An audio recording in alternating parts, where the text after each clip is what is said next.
Hi, my name is Phil, and today I'm summarizing Montessori's theories on education. I'll also discuss how these theories apply in my current work as a private violin teacher and in my future orchestra classroom. Many of Montessori's ideas are very basic and we often take them for granted. Her research into young children and what they need to learn has affected the fundamental ways early educators think about children. Interestingly, her work provided a foundation for the work of later theorists such as Piaget and Vygotsky. First, we need to create child-centered environments. Montessori believed that the environment was critical to learning. She believed that the environment, furnishings, materials within a space contributed to the learning environment and also thought that children learn language and other life skills from the environments where they spend the most amount of time. We need to keep materials and equipment accessible to the children. Montessori stressed that the need for children to be able to reach materials when they need them in order to help the children become responsible for their own learning was a really critical aspect to organization in a classroom. Creating beauty and order is another important point. Montessori used the word cheerful to describe well-planned spaces for children. She believed that the environment should be bright and orderly and that it was a great teaching skill. Teachers should ask themselves what they're providing in the environment to educate the senses. Here's a few questions you can ask as a teacher. What's available for touch and taste? What music do you play? Do you open the windows and let fresh air in? Do you have a color scheme in your room? Next, in terms of competence and responsibility, Montessori believed that children want and need to care for themselves and their surroundings, and believed that adults spend too much time serving the children. It's important for teachers to remember that children who are not allowed to do something for themselves do not learn how to do it. She also believed that children learn best by doing and through repetition. This will be great for me because learning music is primarily based on repetitive practice methods. Next, observation.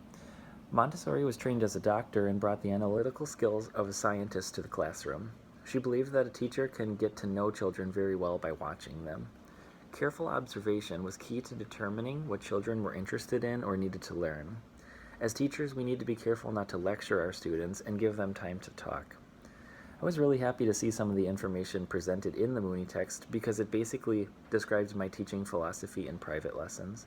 To touch on a few points, my studio at PM Music Center in Naperville is really string-oriented. It's decked out with posters, bright and colorful, sound absorption foam, and many other music-related items. This environment is inviting, and I can tell students like to come. I plan to transfer this to my future classroom. Child-centered environments are crucial to success in the music classroom. The students are performers, and without focus on their skills, concerts would never happen. Creating an exciting environment for them to practice will further increase their drive to perform. In regard to musical materials and equipment, I agree that they should be accessible to students, but it needs to be done in an intelligent way. Orchestra classrooms have one key difference from other classrooms. They're full of student-owned or rented instruments. These instruments are usually kept in lockers, but schools often don't have enough of them. The result is instruments that sit out on racks for students to pick up after school. One risk is a student taking an instrument that's not theirs. Sometimes this happens on purpose and the results are never good. Accessibility in the classroom needs to come with careful oversight. Next, orchestra classrooms should be beautiful and bright. Musical play, sometimes from recordings, more times from the students themselves. As I read about this in the Mooney text, I had an idea of creating a large picture of a stage to help students get in the mindset of performance. All the rehearsing is done in the classroom, but the performances take place on the stage or in an auditorium. And when thinking about competence and responsibility, Mooney offered valuable insight. She believed that children learn best by doing and through repetition.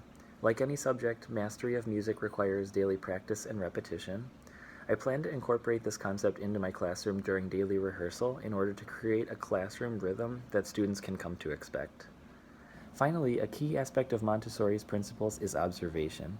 Careful observation was key to determining what children were interested in or needed to learn. As teachers, we need to be careful not to lecture our students and give them time to talk. In orchestra class, observation is built into instruction. By rehearsing songs, techniques, and music, the teacher is constantly observing student progress. Differentiation and support are easily identifiable in this type of classroom and can be implemented as needed. To conclude, Montessori's ideas about learning are basic, child-centered, and structured. Key points such as environment, responsibility, and observation play large roles in the success of a teacher who uses this philosophy. After discovering that I essentially use Montessori's philosophy in my current teaching practice, I plan to implement the points on a larger classroom scale.